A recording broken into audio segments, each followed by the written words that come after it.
begin with a few comments. By now, most of you have heard about the tragic passing of New York City Police Detective Stephen McConnell, a hero and an inspiration to so many of us in the town of Hempstead. Despite being left paralyzed after being shot while on patrol back in 1989, Stephen never gave up, not on life, not on the police department, not on our community, and most particularly not on his loving family. This past weekend, we lost another great man and really exceptional community leader here in America's largest township, and that, of course, was former Nassau County Legislator John Ciotti. John served his community for more than 15 years as a legislator. He was a dedicated public servant and always at the head of the line when it came to helping people in need. It is with a very heavy heart and great sadness that I ask everyone to join me in a moment of silence for Detective Stephen McConnell and former Nassau County Legislator John Ciotti. Please keep your friends and their families in your thoughts and prayers.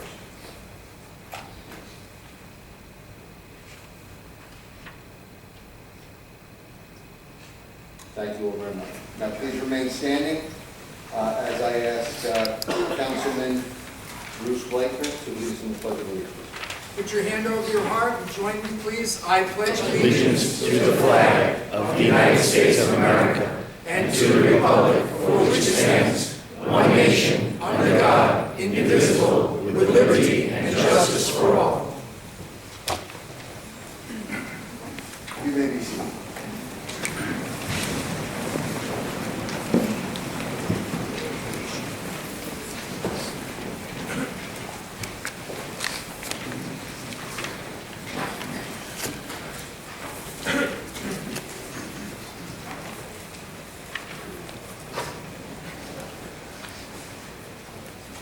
There will be two items before we begin the regular town board meeting. The first will be the induction of a wonderful public official and a great friend, Councilman Anthony D'Esposito, who was elected last November to fill the unexpired term in the 4th Councilman District. I'd like to begin by asking Monsignor John Tutoni, pastor of Sacred Heart Church in Island Park, to lead us in an invocation. Monsignor.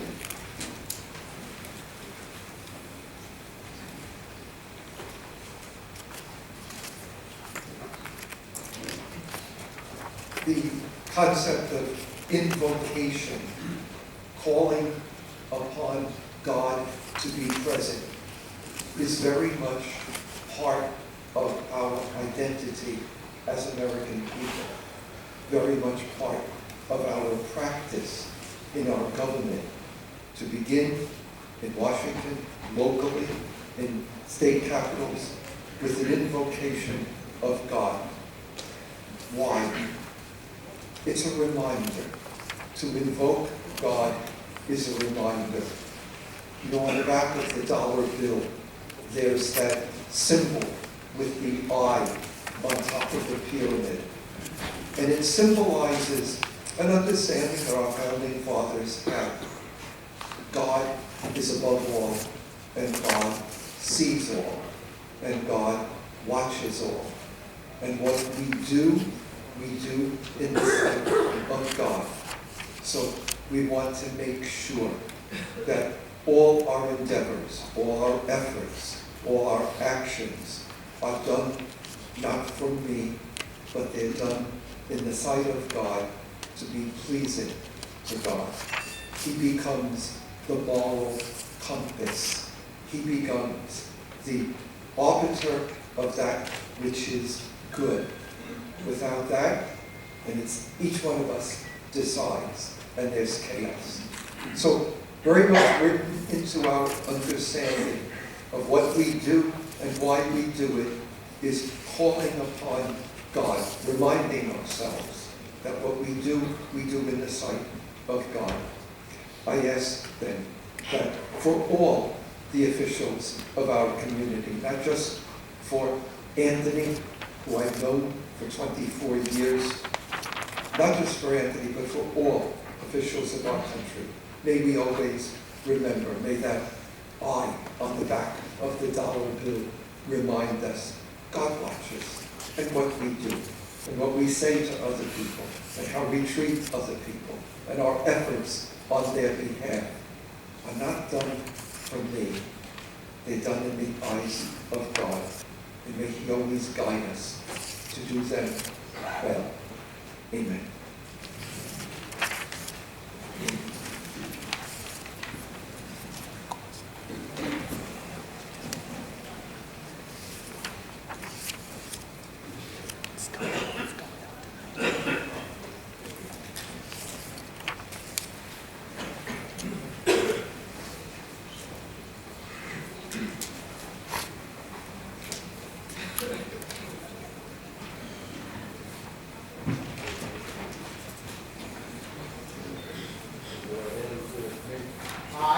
I, Anthony P. D'Esposito, Anthony Paul D'Esposito, do solemnly swear do solemnly swear that I will uphold the Constitution of the United States, that I will uphold the Constitution of the United the States, Constitution of the State of New York, the Constitution of the State of New York, and the local laws and ordinances and the local laws and ordinances of the town of Hempstead. of the town of Hempstead. And I do further swear And I do further swear that I will faithfully execute that I will faithfully the execute duties of the office the duties of the office of Councilman of of Councilman the town of Hempstead of the town of to the Hempstead best of my to ability. the best of my ability. So help me God. So help me God. Congratulations.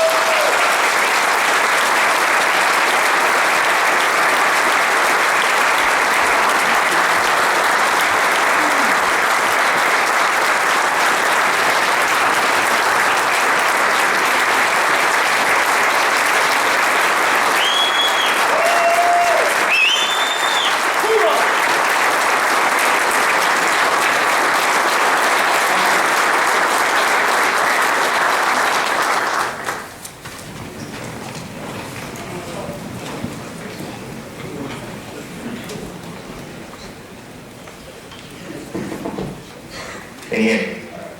Thank you very much.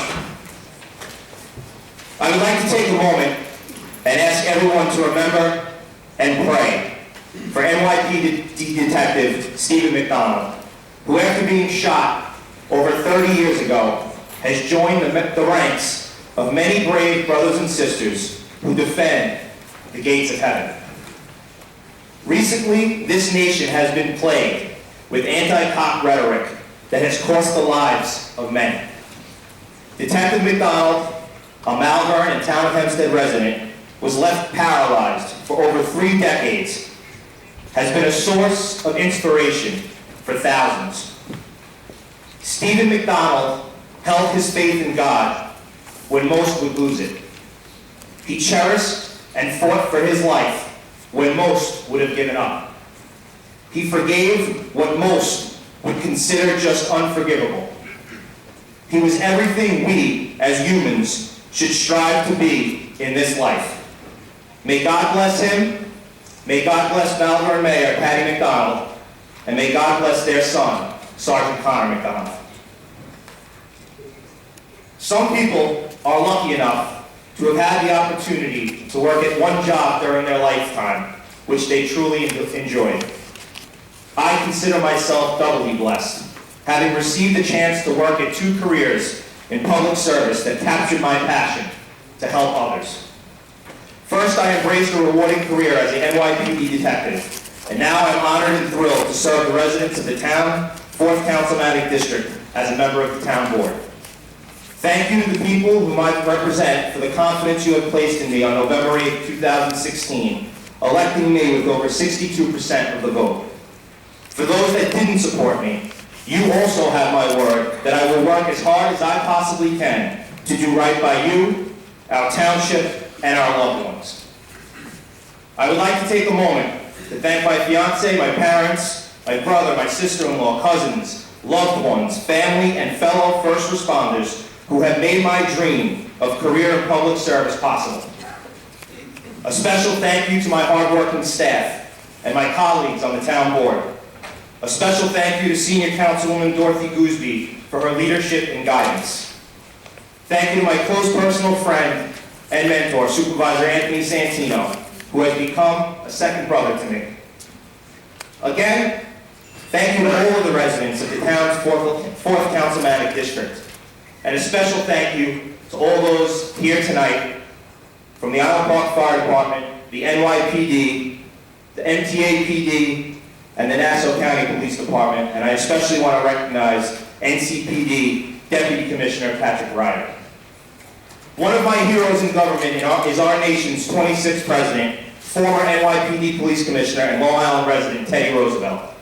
We share roots in law enforcement and public service, and Roosevelt's credo, far and away, the best prize that life has to offer is the chance to work hard at work worth doing, has been an inspiration in my call to action. Indeed, my work in the past year alongside Supervisor Santino and the town board has been a study in hard work. And under his leadership, we have accomplished many things that would meet the President's definition of work worth doing. A little bit about hard work worth doing is providing value to our taxpayers, providing the best municipal services at the lowest possible cost. Beautiful beaches, marinas, parks, pools, senior citizen programs. The Anchor program, which is near and dear to my heart for children with special needs. Golf courses, nature preserves, a colonial-era museum, and a one-of-a-kind renewable energy park. At the same time, Hempstead Town comprises only 9 cents out of our residents' property tax dollar. And for residents of local villages, town taxes make up only 2 cents of their tax dollar. Over the past year, we've shown serious fiscal responsibility. I'm proud to work with Supervisor Santino and the town board this past year to produce the first structurally balanced town budget in 30 years. In recognition of our commitment to fiscal responsibility, the town of Hempstead was recently awarded an upgrade in its fiscal outlook by the respected Wall Street credit rating agency, Standard & Poor's. We continue to do more with less, slashing the 2017 budget by $13.4 million compared to the 2016. The town has cut salary costs in 2017 budget by nearly $20 million. Actual overtime costs in 2016 will be 35% below the budgeted amount due to the administration's dedication to efficient operations. Hempstead Town has trimmed its workforce. In fact, the full-time workforce is at the lowest level in 2 decades, and we've cut staffing levels by 3.3% compared to the number of employees just 4 years ago. I've joined those sitting behind me in innovative initiatives to save our taxpayers money. We've converted 50,000 streetlights from conventional fixtures to LED lamps, offering $43 million in savings over 20 years. We've partnered with the U.S. Army Corps of Engineers to protect our coastline. The $230 million project will fortify our coastline, and due to Supervisor Santino's leadership, the town is saving the $25 million originally proposed as the town's share for the project. Our town saved taxpayers $75,000 while equipping our parks with 50 new life-saving automated external defibrillators. These units were secured through a grant from St. Francis Hospital and Mercy Medical Center. We've worked with the Baldwin Chamber of Commerce and businesses to remake Pride Park at virtually no cost. And just as I fought crime in the streets of Brooklyn, I continue fighting for my neighbors here in Hempstead Town. Supervisor Santino and I are fighting the Governor's Office of Storm Recovery for flip-flopping on approvals to pay for Sandy-damaged bulkheads in my hometown of Island Park. We've passed local laws to waive building permit fees for more Sandy-slammed homeowners who are rebuilding after the superstorm. The town has worked with local municipalities to assist and ease their burden in rebuilding. And as I look towards the future, I can only see more work worth doing. Tonight we will vote on an amnesty program for homeowners who are seeking town approvals for home improvements without required town permits, waiving penalty fees to encourage people to get permits and make sure their homes are safe. I look forward to the erection of a permanent 9/11 memorial at Town Park Point Lookout, honoring the lives of those lost on that September morning. Increasing public and private partnerships to enhance communities while controlling costs, and expanding our LED streetlight conversion program to include lighting right here at Town Hall and other town facilities. To expand our worker training programs at the town's Career Resource Center to help workers adapt to the changing job market. And continuing a commitment of fiscal responsibility and government transparency. Indeed, the 26th President of the United States of America was right when he said, far and away, the best prize that life has to offer is the chance to work hard at work worth doing. I have to add, however, that working hard at work worth doing is much more productive when you are part of the hardest working team in government, my colleagues on the Hempstead Town Board. Thank you to them for making our government a powerful and positive force for the residents of America's largest township. I will continue each day to live the motto of my alma mater. The Chaminade man does the right thing at the right time because it's the right thing to do, regardless of who is watching.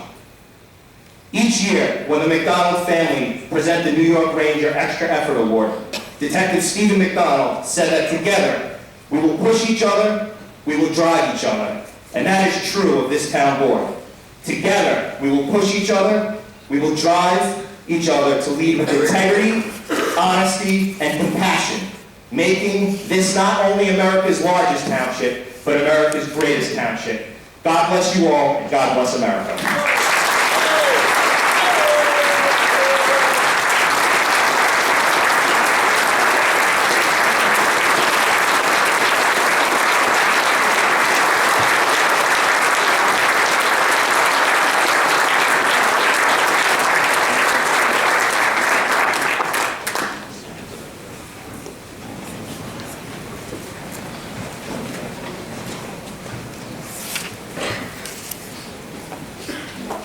I also at this time want to recognize some of the local dignitaries who have joined with us today to share in this induction service. I'd like to begin with New York State Senator Todd Kaminsky. Senator, thank you for being here.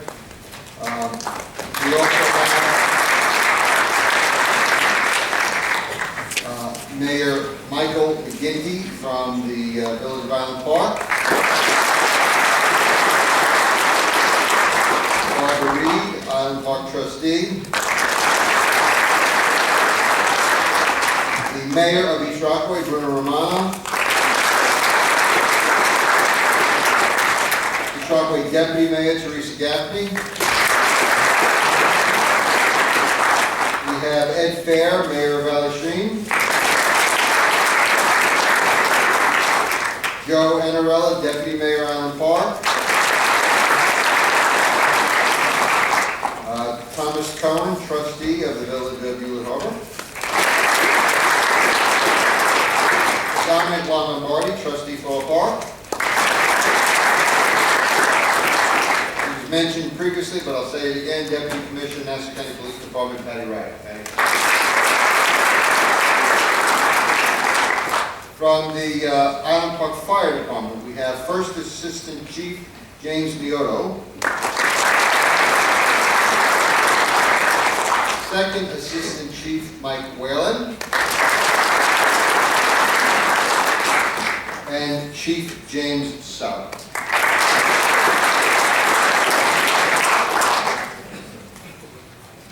Now, we are also pleased this evening to have a number of extremely talented students with us.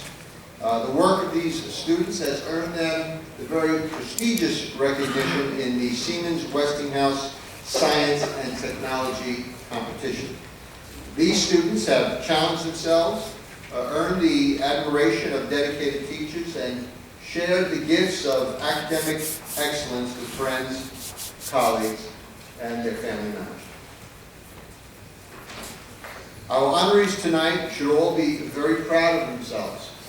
498 students were named semifinalists nationwide, with 91 students residing in New York State and 10 right here in the town of Hempstead. These students work diligently and deserve our recognition for their dedication and hard work.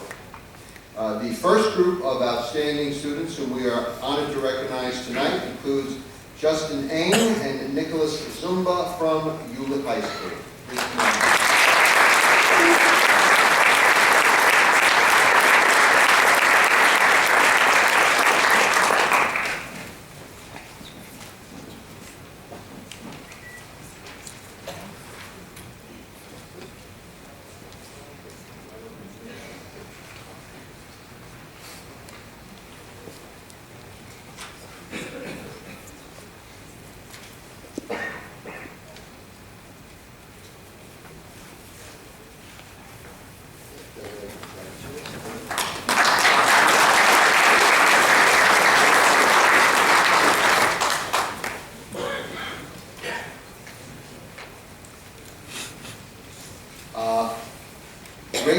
Sachs and Gila Shine of the Hebrew Academy of the Five Towns and Rockaway. Please come forward.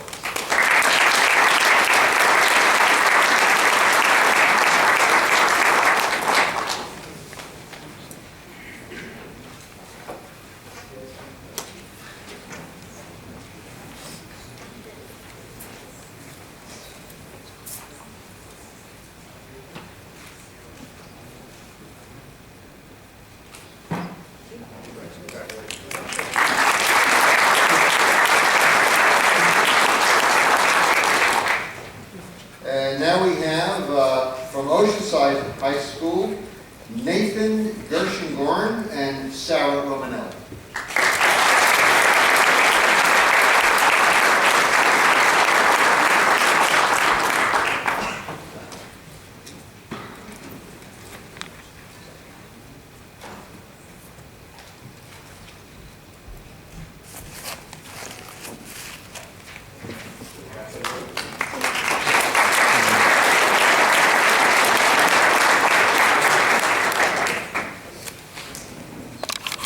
We have from W.T. Clark High School in Westbury, we have Albie Joseph. Albie, come on.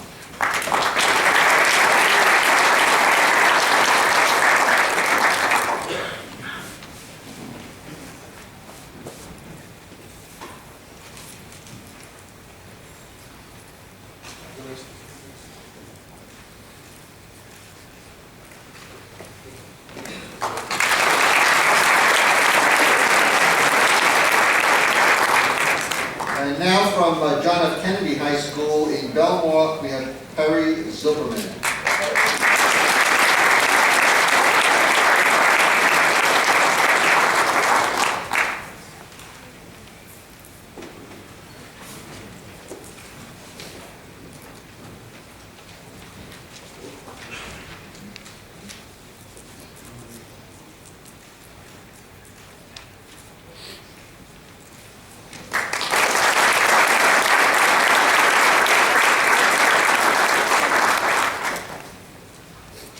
And now we have Brandon Gong of Garden City High School.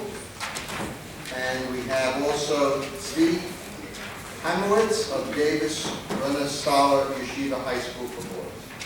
They were not able to be with us this evening, but we're honored to recognize them and thank them. Big round of applause.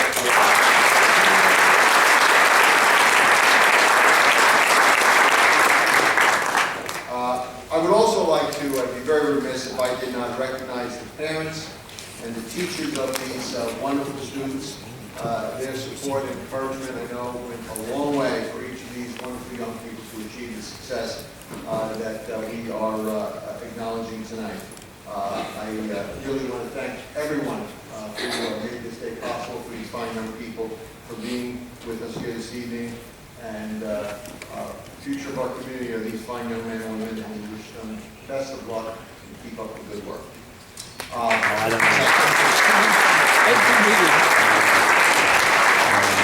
Now, at this point, the board will take a 10-minute recess before we start the formal part of the town board meeting. Thank you, those of you who get out. The ceremony.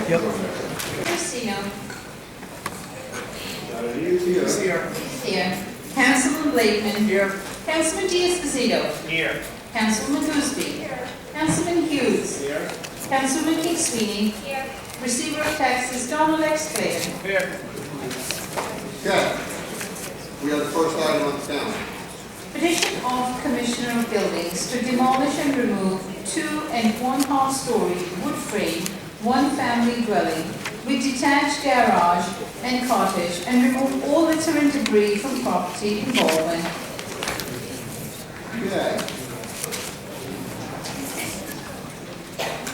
We have Mr. David Sappe. Yeah, Sappe, David Sappe.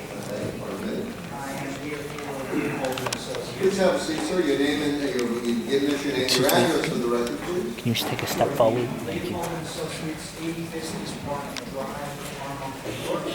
Armand. And we are the attorneys for the servicer of the loan on this property that's apparently fairly blighted. And we have been in touch already with the building department inspector and we would like the opportunity to gather some bids in order to rectify the situation. From what I'm hearing, it may need to be demolished rather than repaired. And we'd like an opportunity to get our client, who's a national servicer, to get some bids together. Okay, what we normally do would be to pass this resolution tonight with the understanding that we won't actually move to effectuate repairs or demolition, whatever the building department recommends, for 30 days. Just keep the building department in conformance to Mr. Rockham right there. If you haven't exchanged cards, you should. And keep the department informed as to the progress that your client is making in that regard, and we'll certainly make every effort to work with you as long as it's done expeditiously. I understand. Thank you, Your Honor. Thank you, Council. Okay. Anyone else on this item? There being none, I'll accept the motion. Supervisor, move that the public hearing be closed and the item adopted. Supervisor Santino. Aye. Councilman Ambrosino. Councilman Blakeman. Aye. Councilman Diaz-Casino. Aye. Councilwoman Gooseby. Aye. Councilman Hughes. Aye. Councilwoman King Sweeney. Aye. Next item, please. Petition of Commissioner of Buildings to demolish and remove 1 and 1/2 story wood frame, one-family dwelling with detached garage and remove all litter and debris from property in Woodmere. Okay, I do not have anyone signed in for this particular public hearing. Is there anyone who would like to be heard on this matter? There being none, I will accept the motion. Yes, Mr. Supervisor, I move that the public hearing be closed and the petition read. A second. Supervisor Santino. Aye. Councilman Ambrosino. Councilman Blakeman. Aye. Councilman Diaz-Casino. Aye. Councilwoman Gooseby. Councilman Hughes. Aye. Councilwoman King Sweeney. Aye. Next item, please. Proposed local law regarding arterial stops in Levittown and Roosevelt. Is there anyone who would like to be heard on this matter? There being none, I'll accept the motion. Supervisor Santino. Aye. Councilman Ambrosino. Councilman Blakeman. Aye. Councilman Diaz-Casino. Aye. Councilwoman Gooseby. Councilman Hughes. Councilwoman King Sweeney. Aye. Next item, please. Proposed local law regarding fines for violations of restrictions on commercial marine vessels. Is there anyone who would like to be heard on this matter before the council? There being none, I'll accept the motion, please. Mr. Supervisor, I move that the public hearing be closed and the proposed local law be adopted. Second. Supervisor Santino. Aye. Councilman Ambrosino. Aye. Councilman Blakeman. Aye. Councilman Diaz-Casino. Aye. Councilwoman Gooseby. Aye. Councilman Hughes. Councilwoman King Sweeney. Aye. Next item, please. Proposed local law regarding licensing and regulations of peddlers and solicitors. Okay, I have one individual who is signed in on this matter, Mr. Felix Pataki.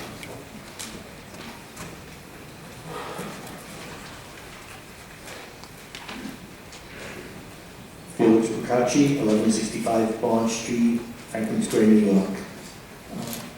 First, I'd just like to know what this law is about. I couldn't find the details online. Ms. Dignitary, could you go over the details? Currently, when a peddler's license is denied and the person requests a hearing, the hearing must be before 2 members of the town board. This law changes that to make it be in front of the town attorney's office, thereby letting the town board not hear the appeal. The town attorney's office will hear the appeal. Is there a reason why we're changing the procedure?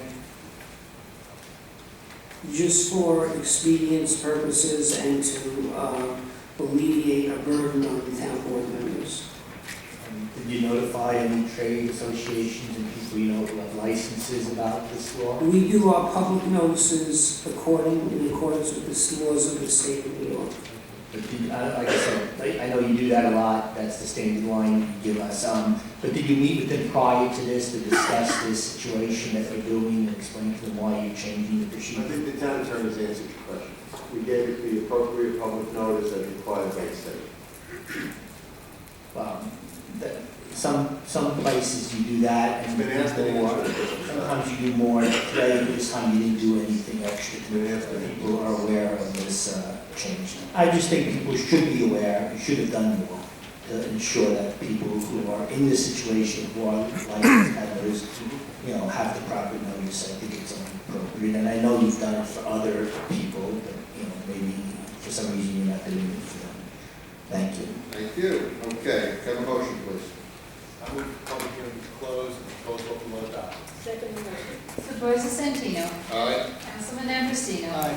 Councilman Blakeman. Aye. Councilman Diaz-Padrón. Councilman Gooseby. Councilman Hughes. Councilwoman King Sweeney. Next item, please.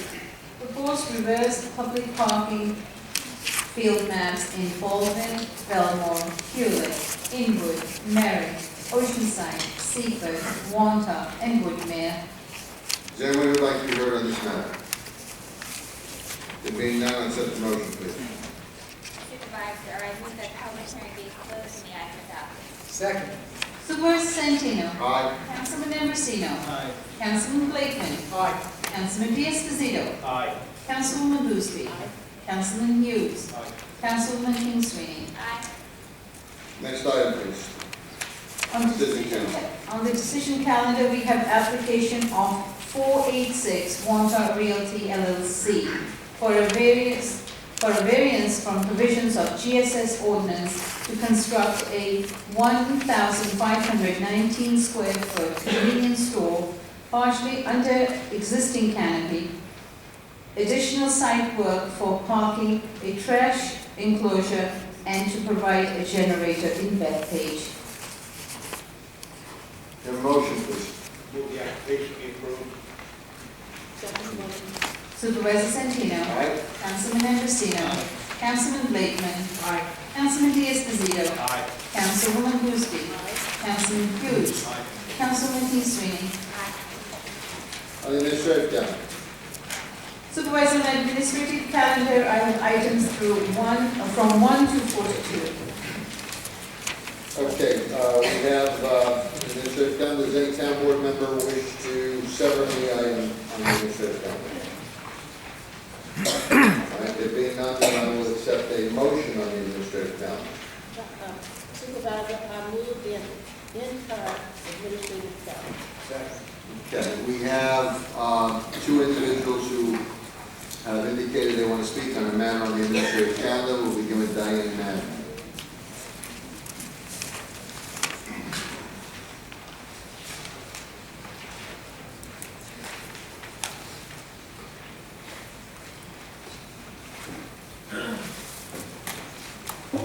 I am Maddie, I'm a Hempstead resident. Have your address for the record, please? I've been advised by my attorney that I am no longer to be putting my personal address on record. I'm a Hempstead resident. I'd like to ask about item number 30.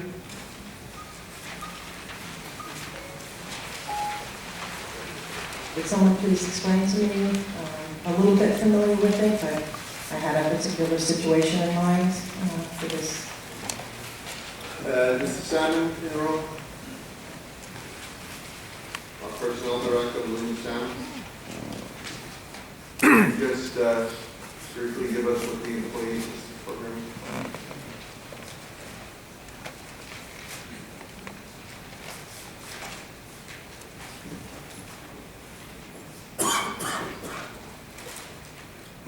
This organization provides additional counseling for our employees in a variety of different matters. They also supply us with what's called a SAT program under the Federal Highway Administration Act. A drug testing that takes place, anybody that tests positive must enter into be counseled by a substance abuse professional. This is what this organization does. So is this for disputes between employees and fellow employees or employees and the public? It's not a program that would benefit for that? No, it is. No. Okay. All right, thank you. Okay. Also on the same item, Mr. Fielder.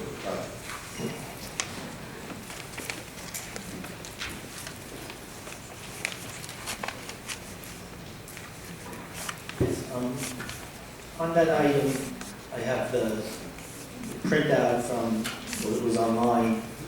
It states involves training on how to speak with employees to facilitate a productive exchange and to prevent counterproductive behavior.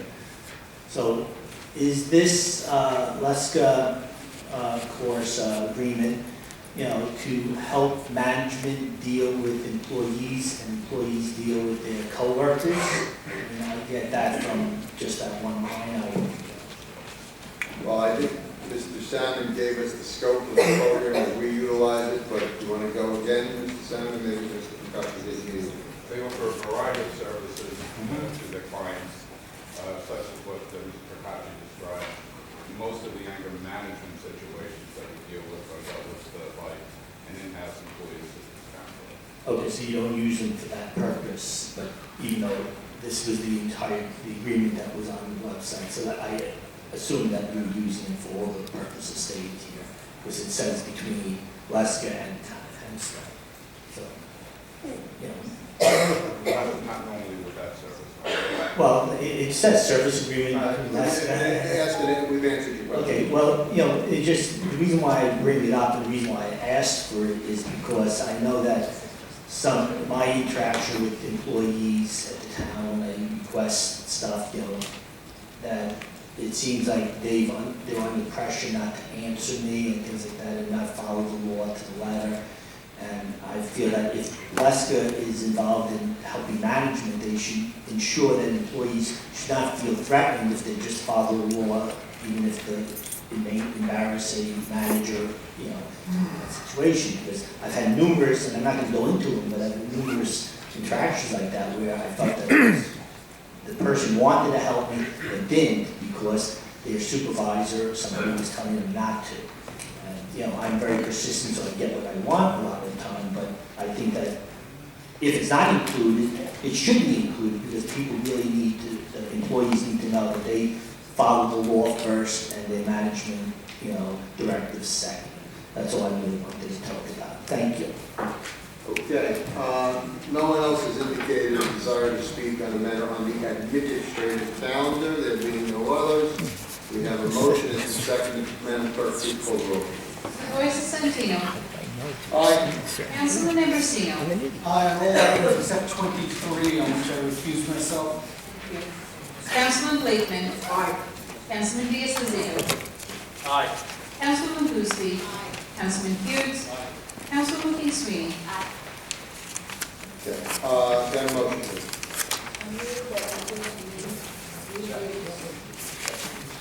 Supervisor Santino. Aye. Councilman Ambrosino. Aye.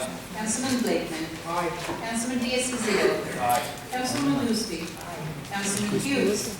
Councilwoman King Sweeney. Okay, that concludes the formal part of the meeting. Now the town board will listen to miscellaneous concerns. Stephanie Capuano.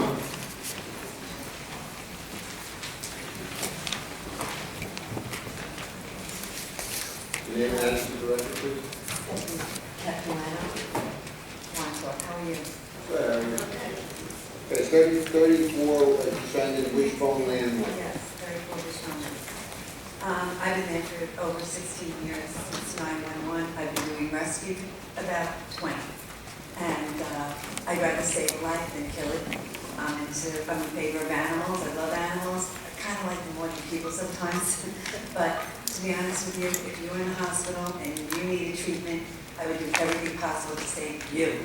And that's how I feel about animals, because they deserve it. They have emotions. They want to live. So my beef is with the town of Hempstead shelter. It's not too shabby to get $4 million. Is it too shabby for me to ask for a better quality shelter? Do you know that I've lived there? I've lived here all my life. I'm from Farmingdale, South Farmingdale. I live in Montauk. I pay taxes. Many people on Long Island do. All right, you hear that all the time. Do you know that in the 80s, don't listen to me, I'm sorry. In the 80s, I lived on Elm Drive South in Levittown. I was younger then, I'm 62, I'm retired, Estee Lauder, 42 years. I'm a pretty responsible person. So, in the 80s, I was renting a house on Elm Drive South up the road in Montauk. I see a little black cat outside, couldn't find it, so I went to the shelter. Well, the girl took me back by accident. That was my first recollection of the shelter. She took me back by accident to Death Row, where all the cats were, and there was a cat that I liked. The outside cat, it was a neighborhood cat. She said, "Oh, sorry, it's a liability. You can't have it. It's getting killed. You shouldn't be back here. In 2 hours, it's getting killed." I couldn't take the cat. All right, that is my first recollection of that shelter. Do you know that it's like a morgue when I went in there? Nobody would go in there to adopt animals. It wasn't open on a Sunday. Just recently, if it wasn't for Diane or people like Sharon Hubbard, it wasn't open at all, except on a Sunday. Then it was like a Gestapo. You walk in, it's like a morgue. Why would we want, Long Island is pretty sophisticated. This is not a rural area. Why would we want to go to a shelter that kills like crazy? Why would you want to go find a dog and know that all the other dogs are going to die? Nobody wanted to go in there. All right, now the vibe's changing a little because of people like Diane, but it's not good enough. We need animal-friendly people, and I'm not stopping. I'm not stopping to come down here until this shelter, with its $4 million, gets animal-friendly people that care. Not somebody like this Mike Pastore that's used to killing. And I know Wendy. I can vouch. She's a doll. To have that happen to her dog, to a dog Violet that was under her care, just because she had a little incident where it jumped on her, like dogs do when they get playful. And so he decided, well, what right does he have to decide who should live and who should die? So he killed the animal? We didn't want that animal to die. What right does he have to decide who should live? We have anti-cruelty laws in New York. And he's not even abiding by any of those cruelty laws in that shelter. And I am going to keep on speaking until we get a shelter that we want. We have $4 million invested in that shelter, and that's what I want. And most people on Long Island are dedicated to their animals, and that's what we're not some little rinky-dink little rural neighborhood. We want action. We want you to listen to us, Mr. Santini, please. Here are please. I 20 years I do rescue. I have a cold. Every night I go out and I feed cats and I rescue animals every night for 16 years, and I go to Jones Beach every day to make sure that our communities have less and less and less animals out there so that it saves Long Island from the overabundance of animals so they don't go to that shelter. I tell people, don't go there. Don't go there. Don't relinquish your animal there. They'll just kill it. And that's what they do. You don't know. There's no rhyme or reason. Don't tell me. I know. And you know what? I went in there and I was in there with the TNR, and I think they should have an expanded program.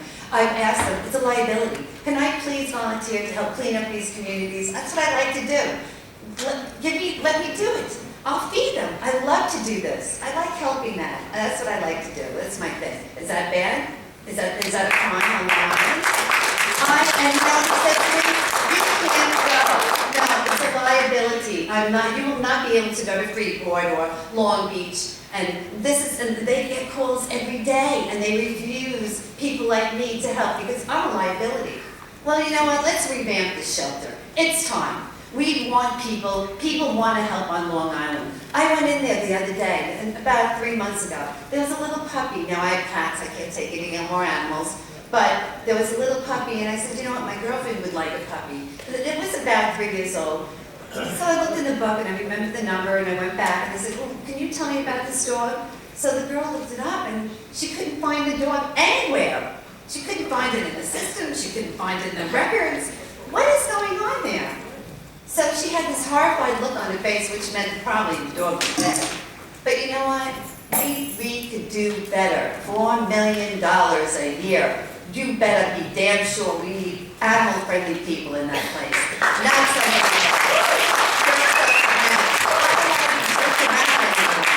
I don't want to be jerked around anymore. This is sophistication. We have the best educations here on Long Island. We have the best people here on Long Island we favor our animals. My father, God rest his soul, he had a hair shop in Garden City, worked hard, paid taxes. Okay, thank you very much. We appreciate your comments. Susan Cools, please.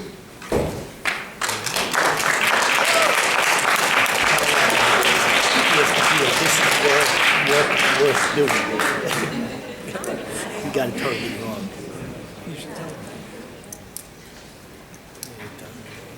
evening, everybody. My name is Susan Cools. I live at 2984 Grove Street, Baldwin, New York. First, I would like to say thank you to all of you for your work. I do appreciate it, and I know that you do all work very hard for your communities.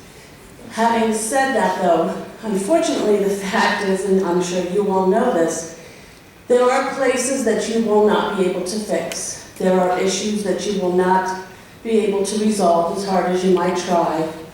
There are places that maybe you'd like to be able to make a difference, but you may not be able to. However, this is a place, the Town of Hempstead Animal Shelter, where you can make a difference. This isn't just about the walls need to be painted or the man running it is bad, or this place has the potential to change lives. Not just the lives of the animals, but the lives of the people that can go in and rescue the animals. You know, we're seeing these dogs being used for so many more services every day, being trained for more capacity to help people in their lives. This is a place where it's not that hard for you guys, but something amazing can come out of it. And I think that that's probably what you would all like to do, I assume. That's why you're all up there. So I'm asking you, begging you, please, this is actually probably one of your easiest problems to solve. Please do it. Please help us change lives and save these lives. It really, really does make a difference. Thank you. Thank you.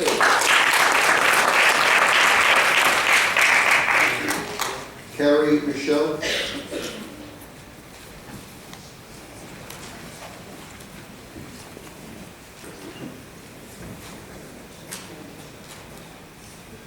Your name and address for the record, please. Good evening. My name is Carrie Esposito Michael, and this animal advocate traveled from Blue Point, 7 Edwards Lane East, Blue Point, New York. Sort of volunteer couldn't make it tonight, and she asked that I read this and it go on record. Her name is Christy Napoli. My name is Christy Napoli. I've been a volunteer at the Town of Hempstead Town Shelter, working with cats since the volunteer program's inception about 5 years ago. It was a shelter to be proud of then, and that was all due to life-saving management. Under Cindy's directorship, things were happening in a forward and positioned direction on a constant basis. It was clean, and new programs were started, one after the other. Most of the staff seemed caring, committed, but more than that, so united. There were always holiday events for the public, and the people came and felt the warm reception by all. But the best part was we saw so many animals get adopted. We had gift baskets for the residents and brochures to give out. The shelter was a part of the community, and for the first time ever in history, this shelter was on the same level of all the surrounding shelters that are spoken so highly. For me and so many others who saw the horrors of Hempstead before, it was all like a dream come true. That it all changed, and it's been so upsetting. As an animal lover and a tax-paying resident of Merrick. Suddenly, Cindy left, and her story stepped in, and one by one, I have painfully watched the most dedicated people leave because they no longer could succeed. Changes started, and every one of them brought the shelter back in time. Staff was cut back and unhappy, as were the animals who relied on their care. Programs that were in the works were stopped in their tracks. Now, a new cat room sits unfinished for months, and no one knows what's going on with it. There is no more open communication. It feels like a war zone when everyone suffers needlessly. The shelter isn't even safe any longer, as there's no evacuation plan in place for people and animals in case of an emergency. What I can't abide most is the killing of adoptable animals. I've seen with my eyes and will write you again in the future, or better yet, come to the next meeting to tell you face to face. Euthanasia is only necessary for animals who are suffering and terminally ill. Pastori does not euthanize, he kills, unnecessarily, and the animals, staff, and volunteers are suffering for it. He has said openly that it's a shelter, not an adoption center. Town residents can feel that when they try to adopt, but are turned away, and the most adoptable animals are sent out instead of going into homes. We are paying for this place, yet cannot adopt many of the animals. Mike Pastori is running it like a really bad business and is sacrificing the care and the lives of animals he is paid to help. There are many things I can do with my spare time. I chose to volunteer because I care deeply about the lives of the animals there. Please find someone who knows how to effectively run a compassionate shelter and who has the empathy to treat the animals as living creatures and as non-inventory. This is my expectation, and it should be yours even more. Thank you, and I'm really hoping you finally listen. It seemed that when you were elected, you were working with advocates to restore all that was taken away, but those hopes faded quickly. Please consider all of the residents who elected and counted on you. We want our shelter fixed, and so we can work together, as we did in the past, to make things better for the animals. Thank you. And I'd just like to add that the town of Hempstead should not be considering anyone who chooses breeds for the AKC as a behaviorist. It's not the philosophy needed to save lives. You're spending taxpayers' money. You started off on the right foot with animal advocates. What happened? Thank you.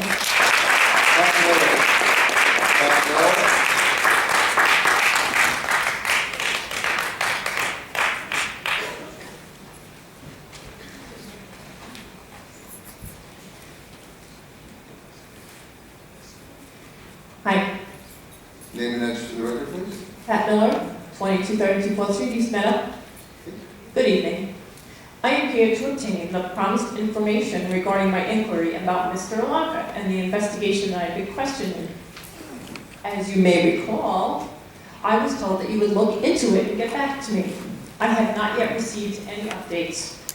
When will this update be given to me? And in what form? When you are questioned and told there are 60 people so far with similar concerns and complaints, it begs the question of the obvious lack of action.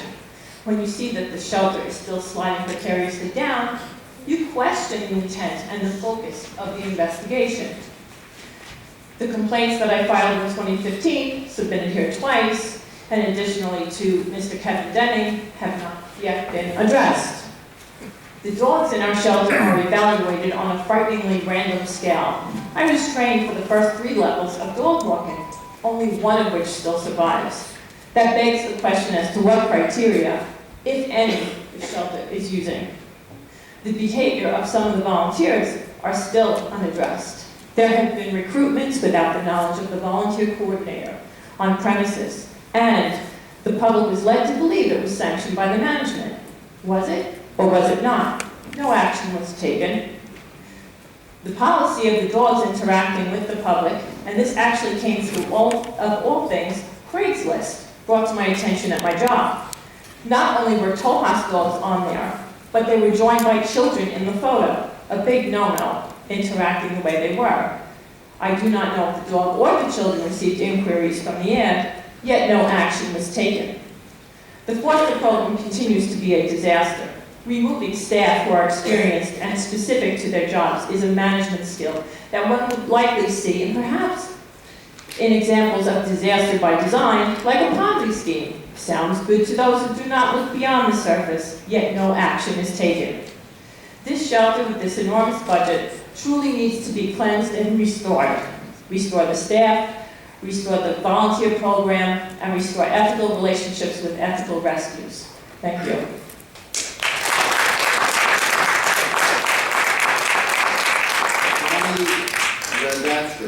Radish.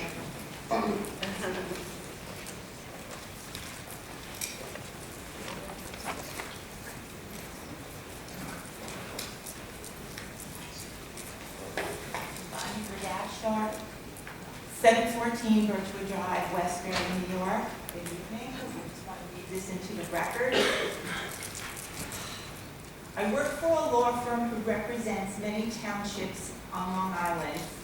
As an employee of this firm, I am a representative in my professional and personal life, and I am held to a code of conduct inside the workplace and outside.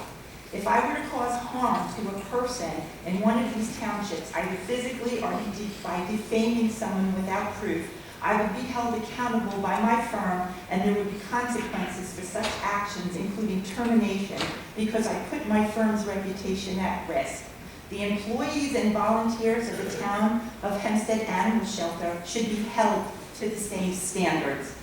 In recent days, I have come across posts on social media such as Facebook on a page called Open Nassau, which was created for citizens of Nassau County to talk about issues that affect our community.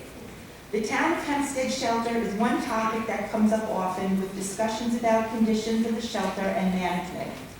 Yesterday, there was a post by a person named Keith Plum who shared a post by another person named Valley Quinn.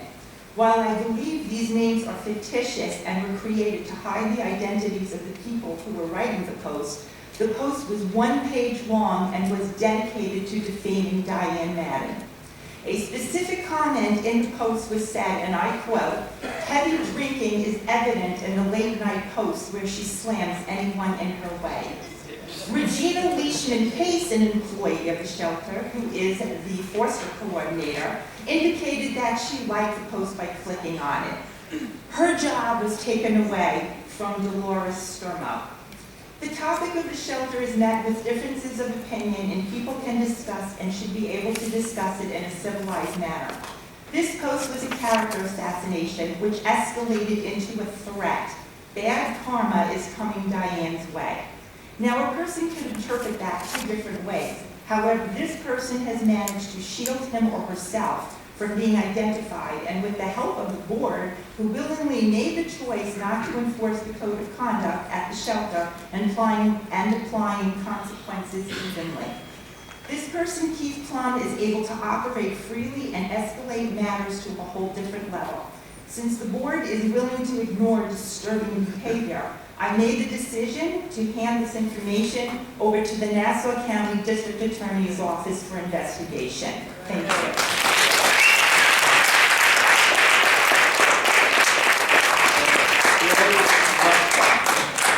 Nussbaum?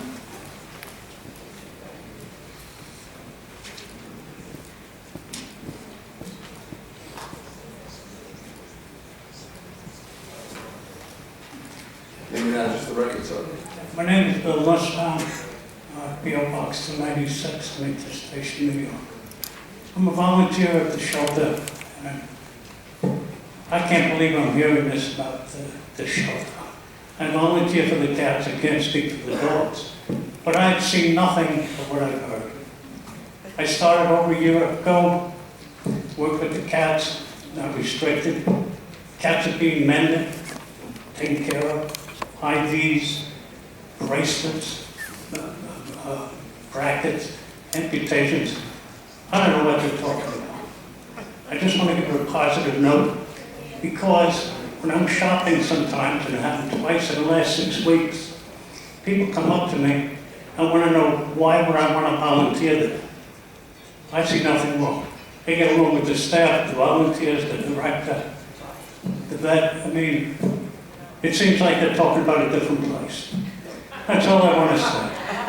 Please observe the rules of good order. No one interrupted you when you were speaking. Please respect yourself. I'm not a public speaker, but I'm telling you the truth. That's all I have to say. Mr. Nussbaum, I've heard the same thing from many people. The job that's being done at the animal shelter is very well, the animals are very well cared for, and they're kind, compassionate, animal-loving workers. Thank you for coming forward. Mr. David Bianacci. David Bianacci?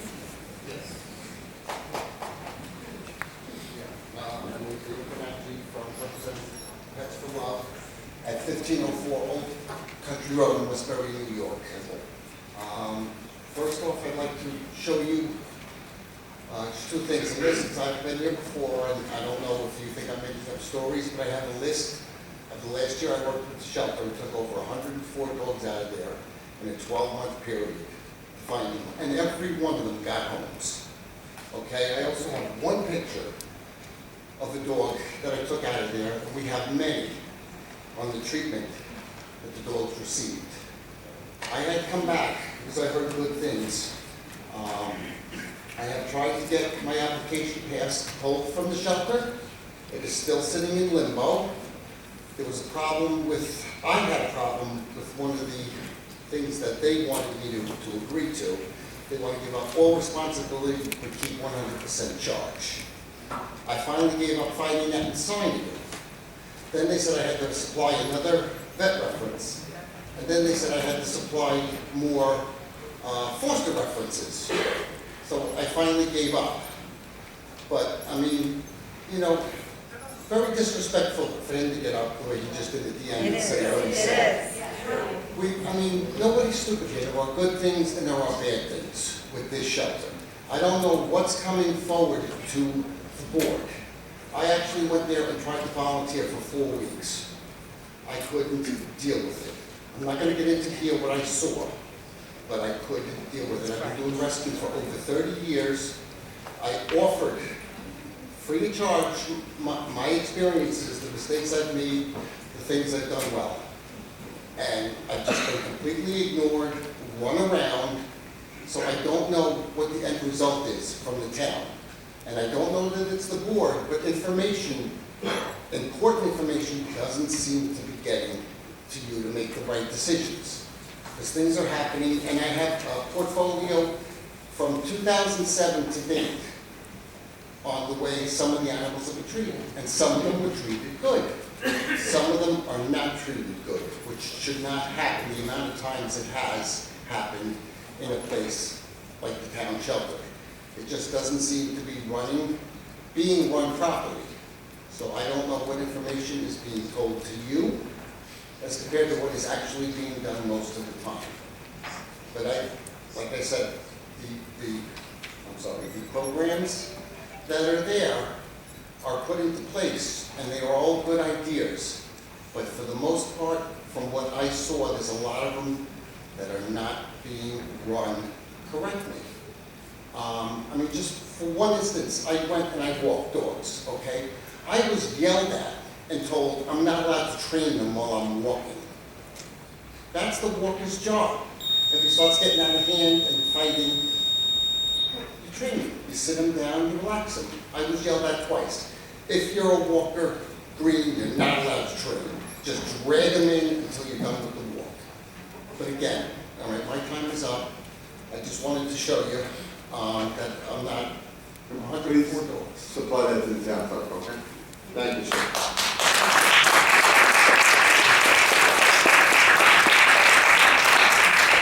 Barbara Thomas. Barbara Thomas? She'll be back. She's here.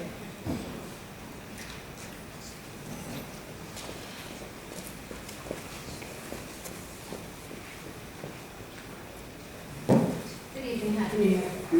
Your name and address to the record, please. It's Barbara Thomas. I've given it before, can I please not, because I'm getting a couple of threats myself. We have a record here, okay. It seems, I mean, people that are in animal welfare and protection care about the animals. That's why we're here. Mr. Bernacci just said something that was extremely important and valuable. Excuse me, I was just running. You know, there's some good and there's some bad. And I wish we could just like break the air, break the ice, whatever you want to call it, about discussing euthanasia or discussing killing, because it happens. And our shelter is not a no-kill shelter. So why can't we just talk about it and fix the problems so that we do achieve what we would like to achieve? I know we've been trying for years to be no-kill, but the reality is that we are not no-kill. And a lot of it has to do with the fact that we do not have a behaviorist. You all know that. We discuss it every time we're here at the board meetings for the past 2 years. So with the not having a behaviorist, a lot of the programs can exist properly, such as the buddy program. I noticed Dave Bernacci just mentioned that as well. He volunteered there for some time, and he's been rescuing animals for 30 years. I think the man knows how to walk a dog. I think the man knows how to train a dog, rescue a dog. Yet, when you get to the shelter, you're only allowed to walk the little fluffies that have absolutely no problems. To rise through the ranks, as they call them, to the harder dogs, takes time, effort, and mentoring, which doesn't seem to happen. And therefore, a lot of volunteers leave because they come to work with all of the dogs, not just the little dogs that are very easy to handle. So that's one of the reasons why the shelter is losing volunteers. Besides the bullying and all the other things that I've talked about. I'm hoping there's a little bit of progress in that investigation, or maybe you're going to share any findings with the public soon. Is that a possibility? If you would like to submit a request in writing to the town attorney's office, we will give you an answer. For over a year now, I've been submitting things, and I never hear a word. Who did you submit them to? The board. The board via email. Last year. Once again, if you would submit whatever questions you have to the town attorney's office, we will endeavor to give you an answer. Is the code of conduct ever going to be enforced within the If you will submit your questions in writing to the town attorney's office, please. 10 calls that he never returned. Nobody within your town should be receiving threats from your volunteers. Enforcing a code of conduct is one thing that I always talk about when I'm here, and I really, really wish it would happen, because the hate is absolutely getting out of control. The hate and the lies. And the things that Diane Madden, the things that have happened to her in the past with the town here are happening all over. Not only defamation, threats constantly. But anyway, so while we're talking about no-kill, I'd really like to bring up one animal that I just can't seem to get out of my mind, because I did actually read a foil on this particular dog, and I can't for the life of me understand why he's dead. So I would really like to open the door and talk about killing. It happens. You know, I'm sure the volunteers, the select group of volunteers that caused me much pain and grief, and threats, I must add, they can't talk about this because it's just beyond their comprehension. And when you do talk about it, you are hated and threatened and so on and so forth. So anyway, in the beginning of January, the beginning of last year, so around this time, a dog came in, and it was an owner surrender. And this dog got raving reviews from the family, the dog's house trained. He sits, he knows down, stay, calm. Is your dog kept? Where is the dog kept during the day? Loose in the house. Where does he sleep at night? With the children. How many hours is he left alone? 2 hours a day. What does he do when he's alone? He does nothing. Does your dog escape? No. Describe your household average. What ages of people live with this dog? 3 adults, 1 senior, 2 teens. Describe your dog. Active, playful, hyper, lazy, affectionate, vocal, friendly, and playful. So they sign an owner surrender. They sign over this dog to the town. And you do Form 1, which is, legal responsibility to surrender. Then there's another form, which is a consent to euthanize. A lot of people don't really quite understand that, because this dog, I believe, was surrendered to be adopted, and this animal should have been cared for properly, rehabilitated, and adopted out to another family. The dog was 9 months old. 9 months old. How can you have an aggressive dog owner surrender that's euthanized within 24 hours? You're not giving these dogs the opportunity. Without a behaviorist, without the proper people in place, you're not caring for these animals the way that they should be cared for. This dog, Dexter, he should be alive.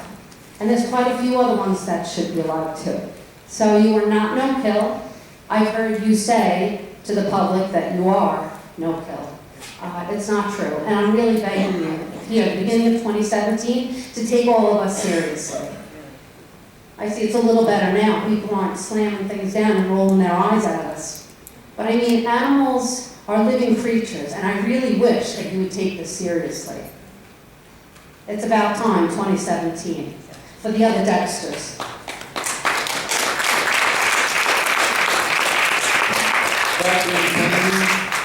Catherine Payne.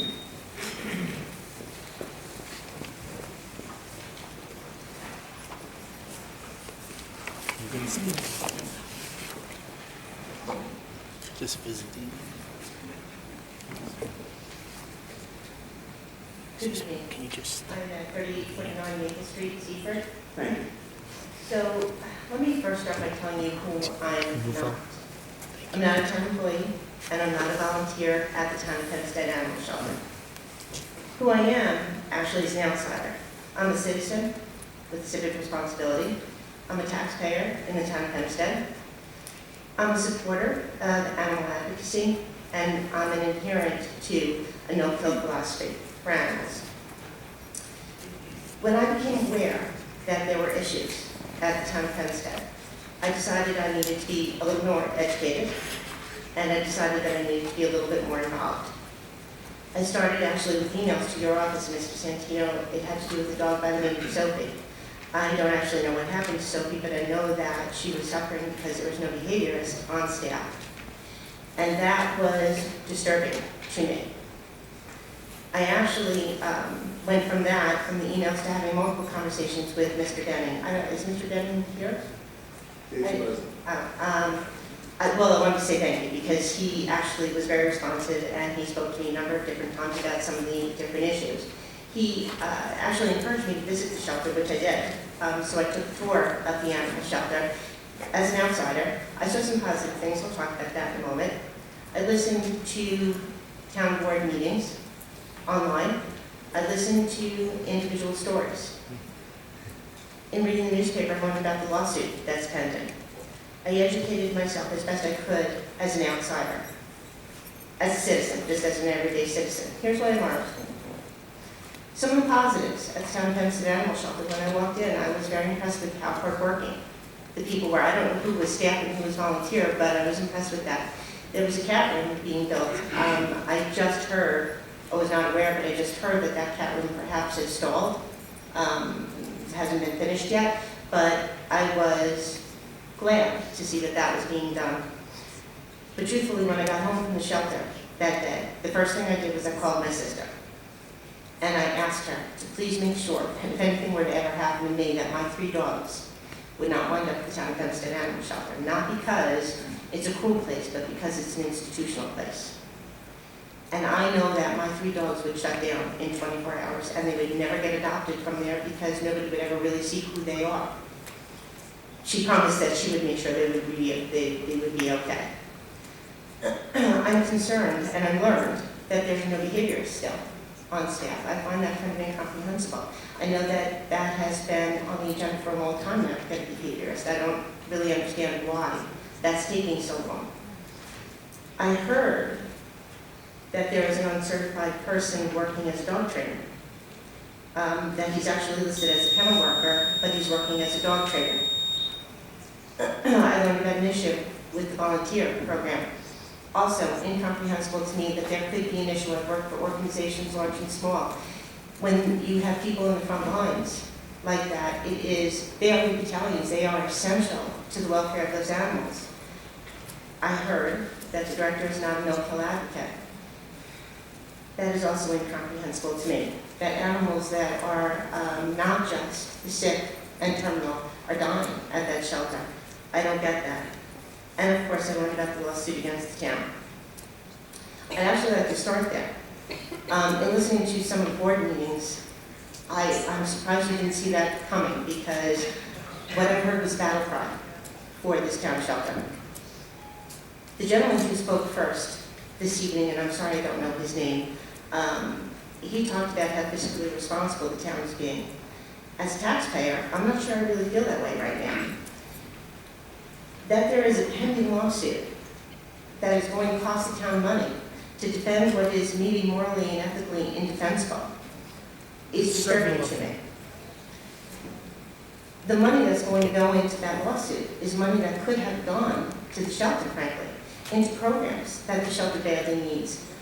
Training programs, fostering programs, adoption programs, making sure those animals get out of that institution and into homes. I can't tell you how fundamental I think it is for you to get a behaviorist on staff, for you to get a dog trainer on staff, for you to fix a volunteer program, whatever it takes, and for you to adopt a true no-kill approach. That for me is unnegotiable. Any shelter that kills animals that are not terminally ill and suffering is not really a shelter. For me, the crisis in the town of Hempstead Animal Shelter is really one of leadership. None of what I have spoken about would be an issue if there were good leadership there. The town of Hempstead Animal Director needs to be a marketing director, a human resource manager, a mediator, a business manager, a salesperson, and above all else, a no-kill advocate. We owe the animals in the shelter not only a safe harbor, not only a positive environment, but a second chance at a life that they deserve. Thank you. Amy Josephson.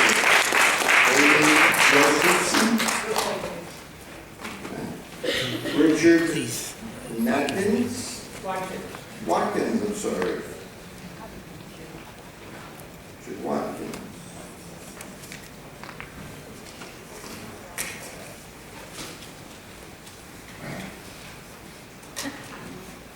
Good evening.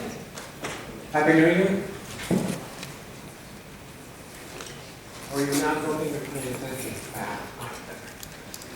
I'm just trying to organize the slip so I give everybody the just do. So yes, I'm paying attention so to every word you say. Good. Richard Watkins. I'm from Open Nassau. You know who I am. I've lived in town of Hempstead since the early 50s. I know who's who. I know the history. I think I've seen just about everything in this town. The shelter kind of jumps the shark. I'm a person, never wanted to be an animal advocate, never had any interest, never thought there was a need until animal advocates reached out for me because I have a group. I have a group of about 3,000 people. It's composed of elected officials, it's composed of citizens, many members of the press. And yesterday we were attacked by that person that Ms. Radishko just talked about. And this is his manifesto, and I'll leave it for you. It's kind of vulgar, it's kind of vile. It appeared on my page. No one's ever done that. In the 2 years that we've had civil discussion, I'll tell you what my page is about. It says exactly, this active vocal group is dedicated to shining a light on the inequities within Nassau County government, business as usual politics, and works to collectively address key matters that have the potential to negatively impact our local communities while advocating good government practices. That's all we're about. I'm here because of the corruption in the shelter. $4 million budget, you know the issues. What I'm most concerned about today is being the attacks on my friend Diane Madden, the attacks on my Facebook page. If you think that these people are going to continue to be allowed to do this on my page, you should know that's a violation of internet law. I had a conversation with Mr. Mueller in email today about it. That's easy to track. I'm in the internet business. I represent every major carrier on the planet. I'm the wrong guy to try to hack into my internet action. You can trust me on that. There are heavy penalties. These people who work for you, they work for the town, they create fake personas, they create fake Facebook pages, they create these disgusting manifestos, and they're your people. We can trace them. I can get it done in about 2 or 3 days. It's a lot of work. I never really wanted to have to do that. But they crossed the line yesterday, and I'm definitely going to do it. Can you stop it? Can you make a commitment to stopping this? Can you control your people? Anyone? Excuse me. Sir, if you can find the people who are doing this, and you think, okay, then you should report it to the Nassau County District Attorney's Office. Oh, of course I'm going to do that. Okay, so that's the short answer. And probably the law. No one knows who these people are or where they come from. Okay, when you find out, please send it to the Nassau County District Attorney's Office. That's where your remedy lies. I'll send it to whom I feel it's appropriate. I don't think the DA is going to do anything. DA has not picked up on any of this. Don't come to my site. Don't have your employees do this to my page. That's all I have to say. Apparently you can't answer me, so I guess There's no evidence that manifest out from here. Mr. Plum is the official policy. What? There's no, you have no proof that anybody here or anybody affiliated with the town of Hempstead is doing anything on your page. How do you know that? And if you, How do you know that? okay, so that's why I suggest, that's why I made a I'm suggestion. in internet business. An internet crime was committed. And you're telling me I don't know what I'm doing? Sir, I did not say that. You said I don't know.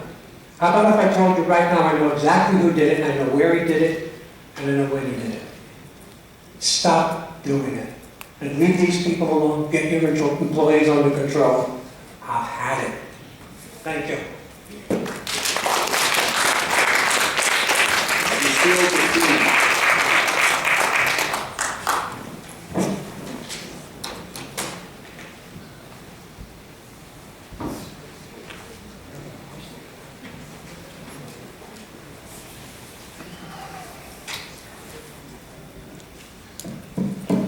I have a letter I'm supposed to read into. Name and address for the I'm not giving my address either, and I suggest anybody who comes up here to discuss the no-kill philosophy for the animal shelter, do not give their address.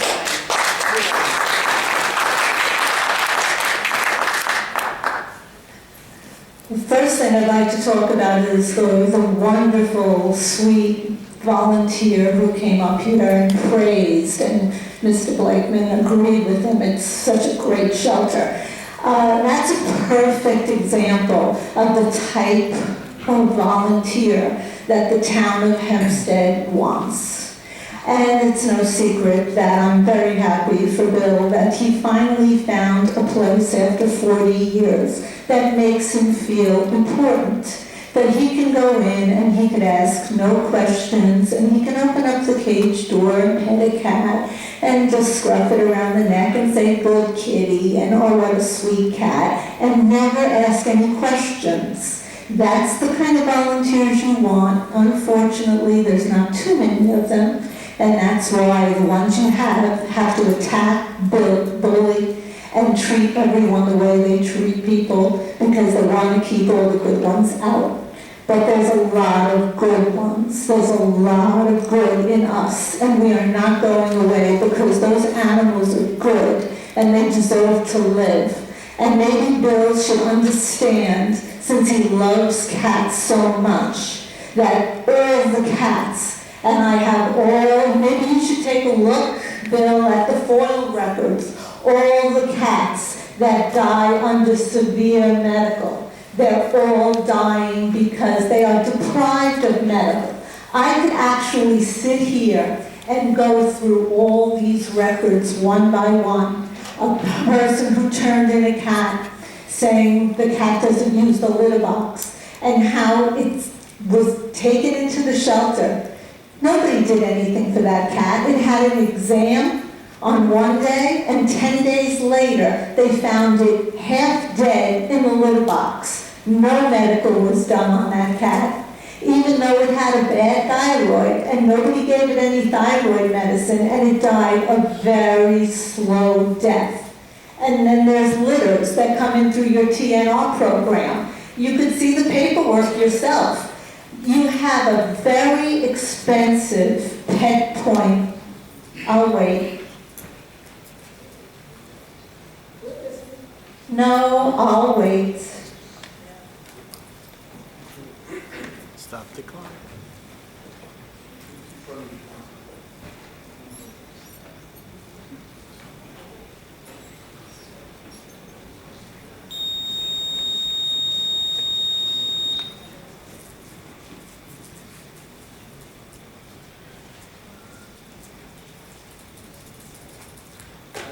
Hey, stop the clock, please.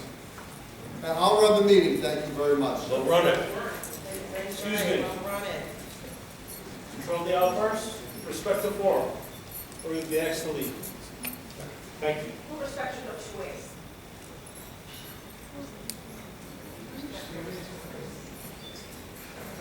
Ready? Okay, so I won't bore you with the details of reading one after one, but I will tell you that because of the audit in 2010, Thomas DiNapoli suggested that the town of Hempstead had better record keeping. That's why the shelter went out and bought a very expensive, sophisticated system called Pet Point. And this system is not only very, very expensive to purchase, it's also very expensive to maintain. And that is our tax dollars maintaining that system. Suddenly, and I've been foiling for years and years and years, suddenly there is nothing when it comes to the cats and the dogs too, but that's a different issue. But the cats, no memos are being put in, no notes, no nothing. The only thing that's being inputted in is medical reports, an exam on this day, that day, that's it. No notes, nothing on behavior, nothing on the staff, nothing on what the supervisor thinks of the cat and the condition, nothing. So you see a cat come in and ACO picks it up, looks injured, sits there, calls Dr. Siegel, says leave it there, they'll check it in the morning. Next thing you see is the next morning, euthanized. Next thing you see in the morning, found dead in its cage. There's case after case after case of this. But that's okay, Mike Pastore is a no-kill director, right? Because he didn't kill any animals. He didn't authorize anything because he doesn't have policies and procedures that he follows to have 3 signatures and supervisors to sign off on it. He just has them killed and removed and eliminated under medical severe. And that's how he gets rid of the majority of the cats. The dogs are a different story. The dogs are coming in, and now in his new, that he just wrote, just for me to fill my foil, policies and procedures, he, and Mr. Blakeman, if you think this is a good shelter, he made it legit now that when a person surrenders their animal to the shelter, it is a must. They have to sign an owner request to euthanize at the same time. So, thank you very much. Now I need to... Nancy Jeris, please. Next speaker is Nancy. Let her Jeris. finish. Nancy Jeris is the next speaker. Read it, if you forfeited your time. Diane Madden is the Let her next finish. speaker. Diane Madden is no, you forfeited your time. Diane Madden is the next speaker. Absolutely not. Okay. Phyllis Procacci is the last speaker. Mr. Procacci.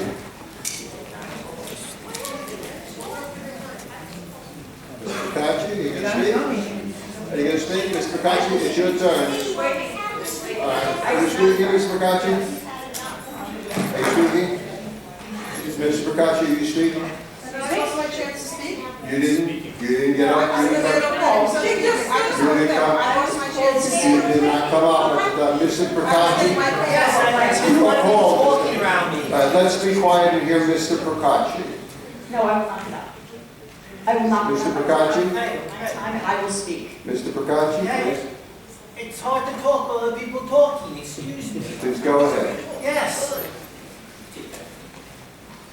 First, I'd like to mention that the courts have put an injunction on the town's so-called free air law on January 5th, 2017. The court cited the town's failure to follow New York State's open meeting law. The court said the town illegally put back the 24/7 provision removed from the law at the March 29th hearing, when the town board originally passed the law on August 2nd, 2016. Since this injunction was passed on January 5th, 2017, the town has yet to formally notify residents of this injunction. Last year, the town put out 2 press releases touting this new law, once before the law was passed and again after the law was passed. Why hasn't the town put out a press release to notify residents that their free air law is being held up by a court injunction? Mr. Procacci, it's a matter that's in litigation, we have no comment. Okay. Is the Reading to Pets program a scam or is it a program that was touted just for the purpose of getting free publicity for the town supervisor and board members? Mr. Procacci, there's no comment. Why hasn't anyone from the town's animal shelter gotten back to me regarding the pet reading program? I have no comment. I left 2 messages, at least maybe even 3.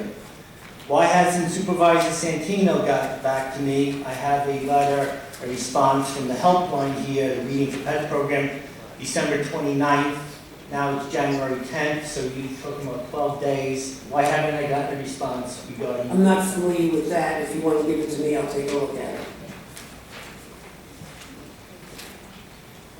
Okay. Please give it to the clerk. Don't lose it, please. Okay.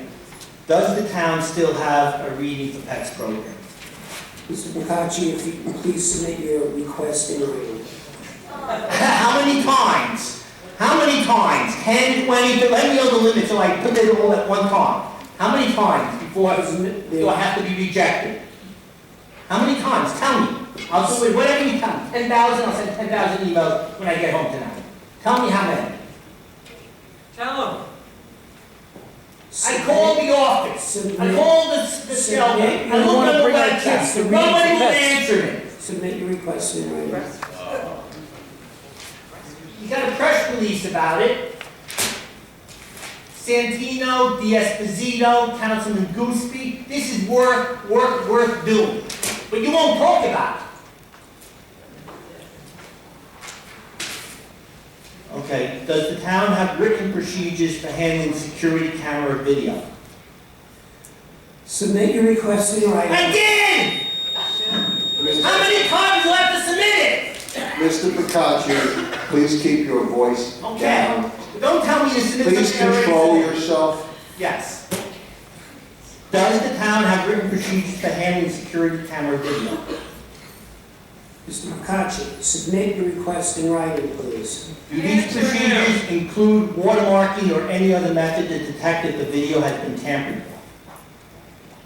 Submit your request in writing. I'll ask IT. I received a number of security camera videos taken at the animal shelter. Most of these videos show time gaps. I sent Mr. Amarini 11 pages of verified time gaps on 2 cameras over a 5-hour period.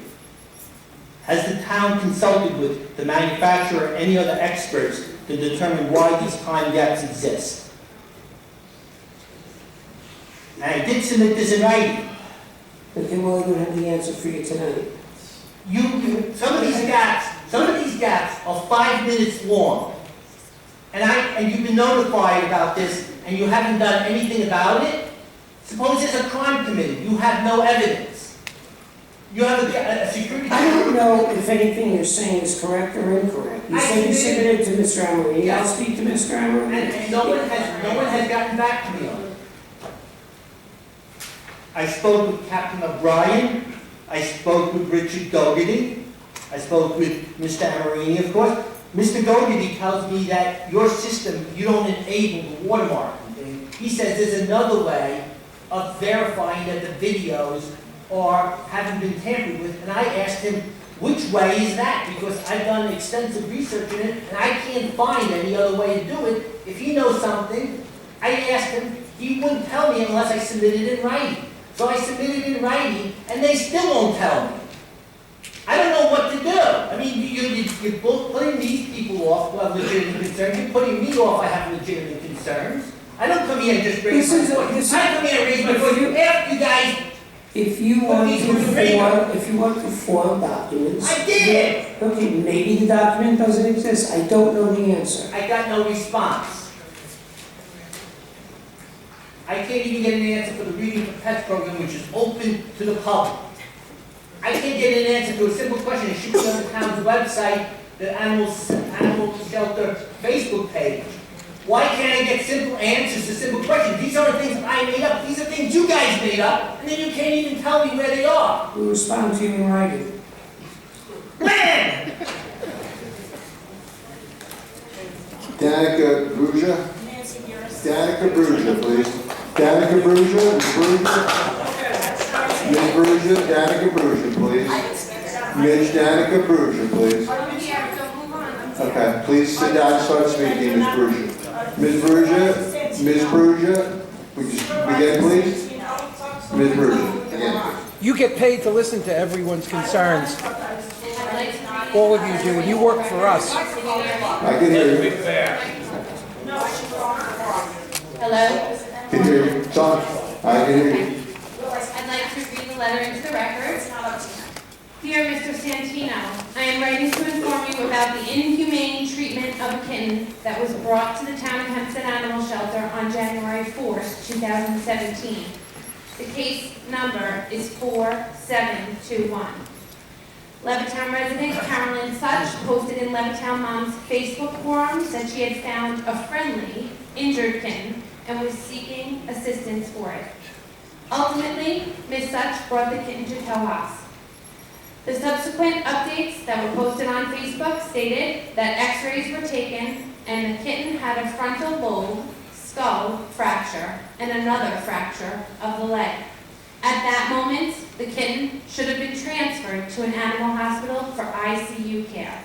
Instead, she was put in a cage to be monitored. Overnight, the kitten languished alone in her cage. It doesn't take an advanced degree or veterinary health experience to know that that kitten should have immediately been transferred to an animal hospital for ICU care. If once at the hospital, the veterinarian determined that she was beyond saving, she could have been humanely euthanized without further suffering. Instead, she spent the night alone in a cold cage, unable to stand, eat, or drink, and was then force-fed. She was broken. She should have been on IV fluids and handled with expert care. Can you imagine the repercussions against personnel in an institution if this same type of care was given to a human being in a similar state? Sanctions, reprimands, loss of employment, criminal charges, etc. A cat or a dog is no different. They are living, feeling beings, and what happened to this kitten is akin to torture. The profound catastrophe here is not only that the kitten was treated inhumanely, but that the institution, Towhouse, its leadership, personnel, and ultimately our town government refuse to recognize that it doesn't have to be this way. We as a community and you as our elected governmental leader must do better. It is possible. All it takes is will. I am challenging you and the town board to open the shelter doors to the members of the community who want to help make it a better place. We are bankrolling the shelter's operations. Is it not fair that we have a voice in how it is run? Change starts from the top, and you have the power to change the outcome of the next case number 4721 that walks through the doors of Towhouse. As a voter with a voice, I am telling you that I want you to use the power and resources that I and fellow members of the community have entrusted to you to improve the operations of the town of Hempstead Animal Shelter. My voice is not alone. Sincerely, your constituent, Francis Lucivero Pelletier. I just happened to know about this because somebody pointed this out to me on Facebook. I didn't see it myself, but somebody pointed it out to me. This kitten was taken in around 12 noon in the afternoon. Later on in the day, the kitten was treated with antibiotics. Later on that day, the kitten refused to eat and was transferred to an animal hospital, an outside animal hospital. The kitten did not pass in our hospital. It was sent to an animal hospital where it passed. That 24 hours. Was the kitten left alone in a cage with a fractured leg? I'm telling you the information that I have is that kitten was transferred to an animal hospital later on in the day. After being left alone in its cold cage. Thank you, Ms. Bridges. That's it. Thank you, Ms. Bridges. I'm done, but as a fellow leader in this community, I'm horrified by the fact that you gave some of your constituents 2 seconds to get up here to speak. It's disgusting. Thank you very much. Have a good night.